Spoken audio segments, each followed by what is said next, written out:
Можно выделить.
Okay, can you hear me?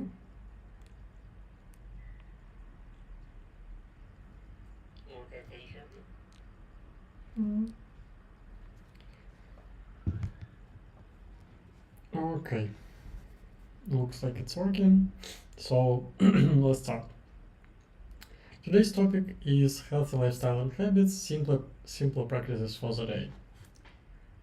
And we're gonna talk mostly about exercise today and mostly about cardio exercise. You'll see.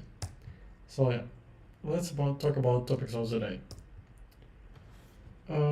First, we'll start with chronological and biological age. What are those? Then talk a bit about sedentary lifestyle, cardio training to improve your lifespan, and yeah, let's start with types of age.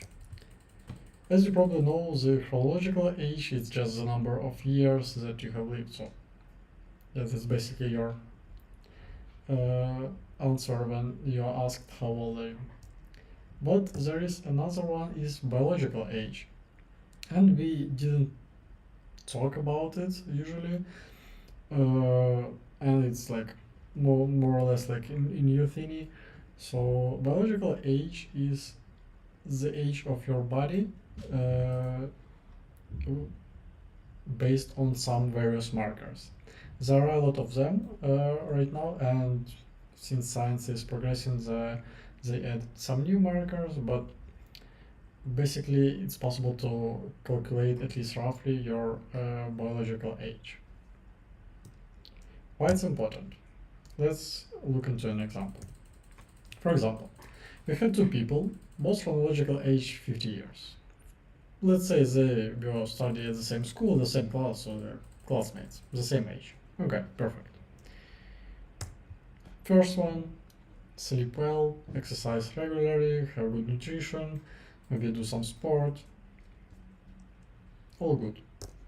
Another person has pretty poor sleep, he's slightly overweight, eat processed food, and has almost no activity, some sedentary office lifestyle, for example, right? Okay, and now, yeah, let's talk about their. So their chronological age is the same, right? So they're about 50, but their biological age could be quite different. For example, for the person who has active lifestyle, some good habits, he could his biological age could be like 40 or even 35. So he could look better, look younger, have more energy, be more active during the day, and vice versa for the person who has poor lifestyle habits. So he could look older, have less energy. His biological age could be like 55 or 60, so 5 or 10 years more than his actual chronological age. And basically, in this case, they're the same chronological age, but their biological age could be like 10 or even 20 years different. It's quite a lot. So, uh, yeah, depending on your habits, you could be way younger or way older, uh, having the same chronological age. Exercise is like brushing your teeth. You need it for health, and as you pick brush and toothpaste you like, you just need to pick type of exercise and the activities that you like. Let's quickly go through sedentary lifestyle and lack of NEAT, which is non-exercise activity thermogenesis. First of all, yeah, let's talk about what's sedentary lifestyle. All of us, yeah, like most of us, okay, like 90%, I would say, spend a lot of time sitting during the day. Most of us work in the offices, in front of computers, some passive, so like we spend our day passively, right? But that's not the case, it wasn't the case like 100, 200 years ago. People were active and we are supposed to be active, supposed to move quite a lot. And the sedentary lifestyle, uh, yeah, it's not very healthy, I would say, so it adds some additional stress on our body, because we don't move, we have it could cause some problem with cardio system and stuff like that. What we can do to just not to just improve it and don't have problems because of sedentary lifestyle. First is, and I think in my opinion it's the most effective, it's exercise snacks. What are those? It's just short bursts of activity from, I would say, even 30 seconds to 1, maybe 5 minutes. It can be like squats, walking up a few flights of stairs, like for 30 seconds maybe. So 1 or 2 floors up and down, perfect. Do some push ups, jumping jacks, even just walking around, also fine. But maybe walking a bit more, you need to do it for a bit longer, like a few minutes, versus you can do push ups for like 20 seconds, 30 seconds. That's basically because push ups will elevate your heart rate quite a lot, and with just walking it will elevate as well, comparing to sitting, but not that much. So basically, the goal is to like move yourself. Ideally, every 1 or 2 hour, for example, when you sit, just sitting. So perfectly would be like do your work or whatever you do in front of a computer or just sitting for 1 hour, then take a short break, just walk around, move around, then continue and do that every 1 2 hour. Another one is daily walking. Try to aim for 8 to 10,000 steps a day, or yeah, about 8 to 10,000. But you can do it in one long walk, multiple short walks. Doesn't matter, to be honest. Ideally, would be move throughout the day, at least like exercise next or a few minutes. But you can do one long walk as well. It's perfectly fine. And try to do some more general activity. For example, stand or pace during phone calls. Use the stairs rather than elevator, if possible. Maybe if you need to go somewhere nearby, just walk instead of using your car. So do some more activity during the day, and it will just add up, right? Now let's talk about longevity and health. Exercise is not just about weight. Fitness is a key factor. There were a bunch of studies where they studied the health markers of people who exercised and who didn't exercise. Uh, yeah, the difference were quite interesting because sometimes quite often we think about exercise need for people to lose some weight, but according to those studies, even slightly overweight people, and if they exercised, they had better health markers even than those who didn't have extra weight, right? But they didn't exercise as well. So exercise is quite important for your health.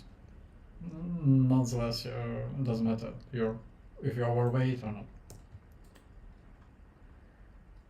Research shows that higher fitness level reduces the risk of premature death. That's true. Like exercise is really, really good for you.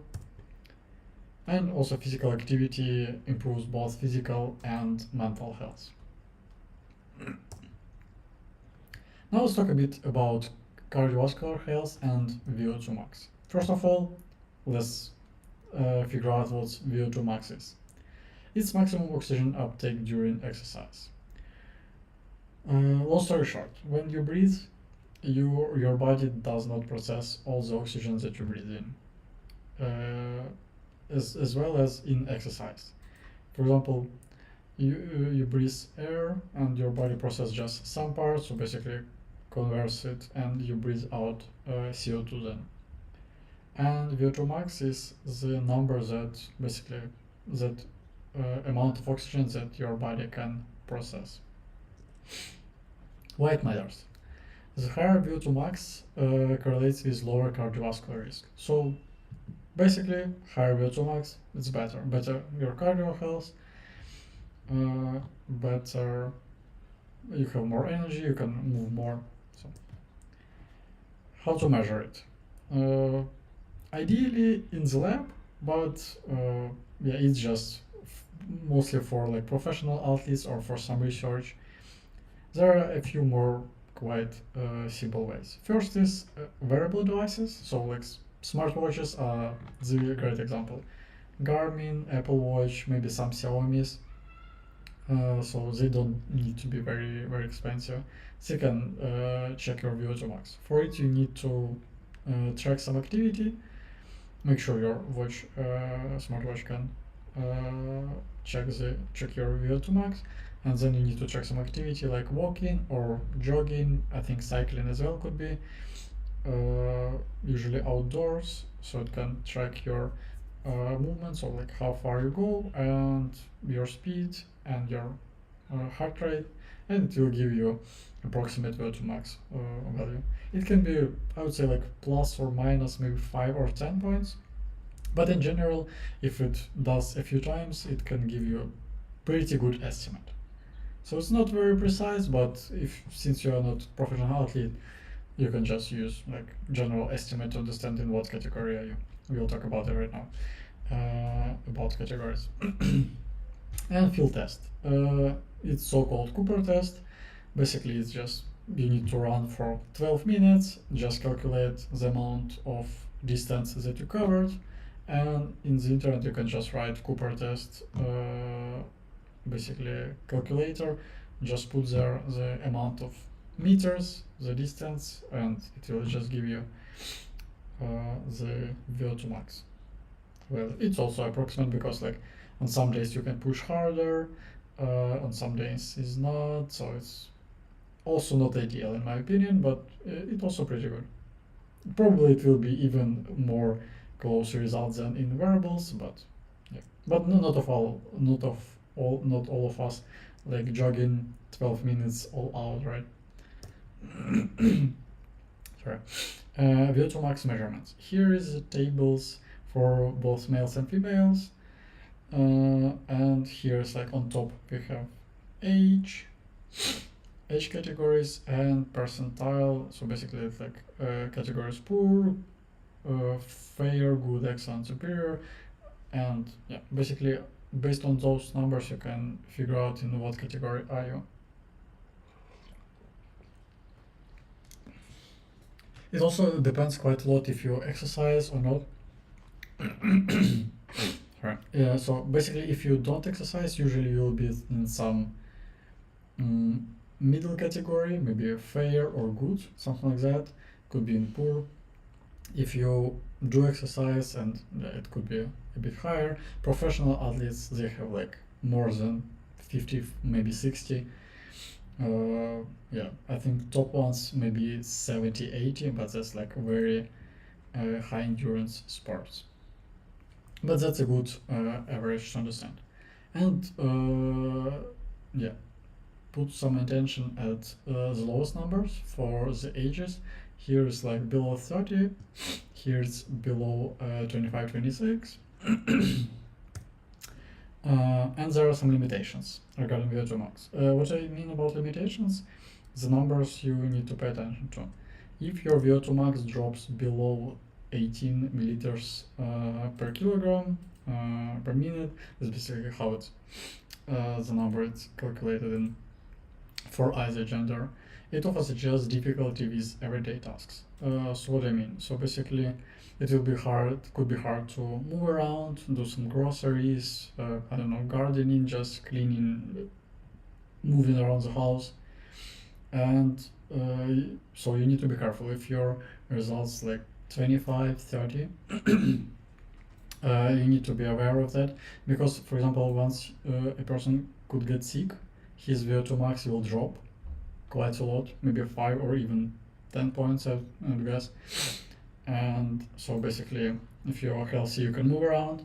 If you're like around 20, but if you get sick, it could be already hard for you to move around. So better to have at least some threshold, some space between it. But no worries, you can improve your VO2 max. Doesn't matter your age, so in any age you can improve that. improving aerobic fitness, so like through regular cardiovascular exercise can raise VO2 max and make daily activities easier. Even if a person is old, it can also help and improve their energy and improve uh, their ability to move around.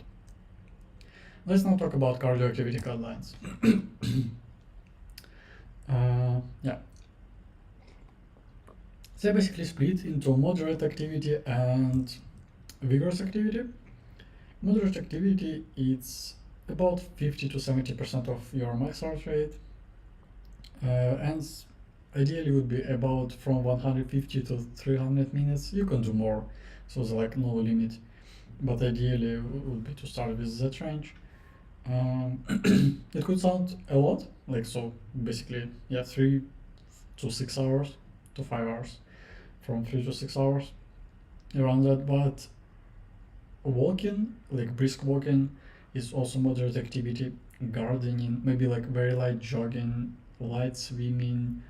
Yeah, so a lot of stuff can be like moderate activity. The main one, in my opinion, is walking, right? So like brisk walking, 150 minutes per week, it's not much. So if it's like less than 30 minutes a day, like 20 something, right? So it's pretty easy.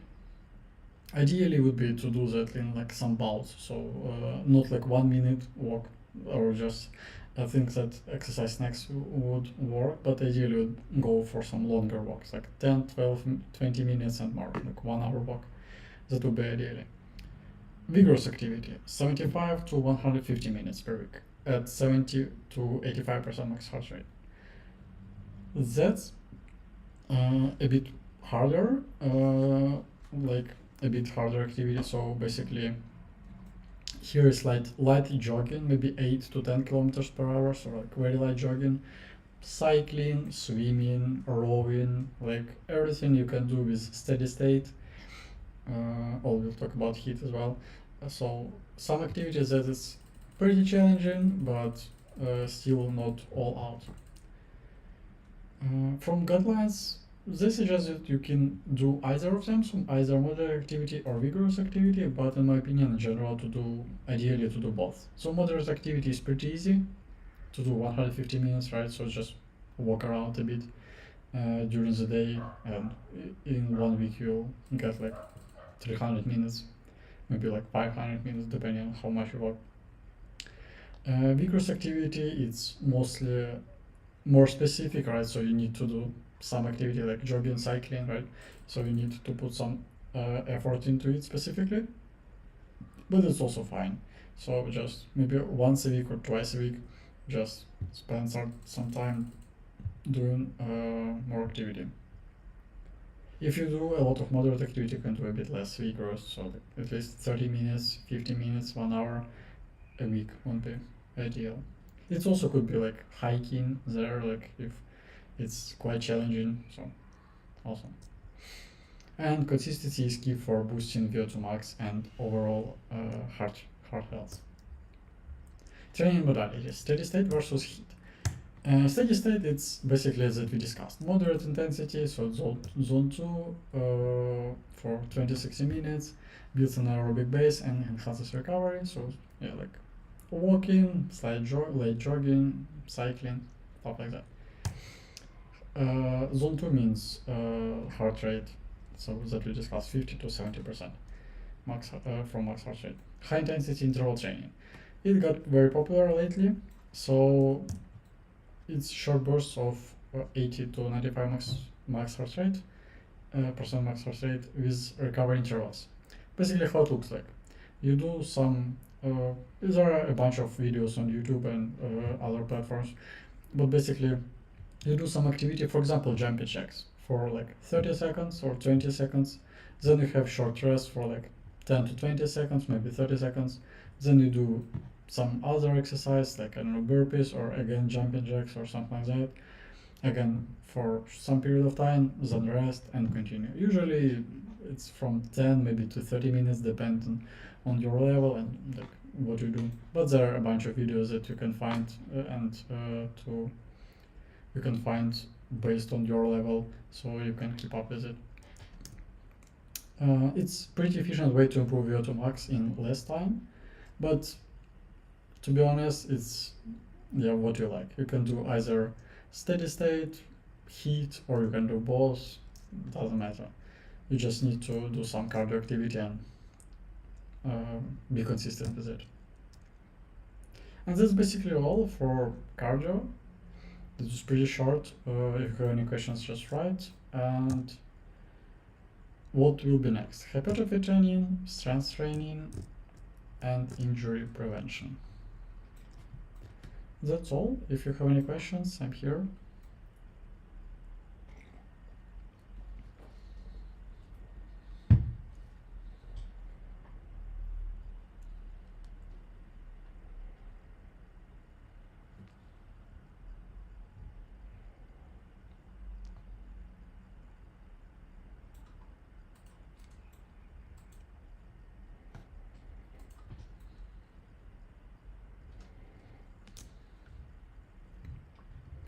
Okay, I guess that's all. Thanks everyone for joining, and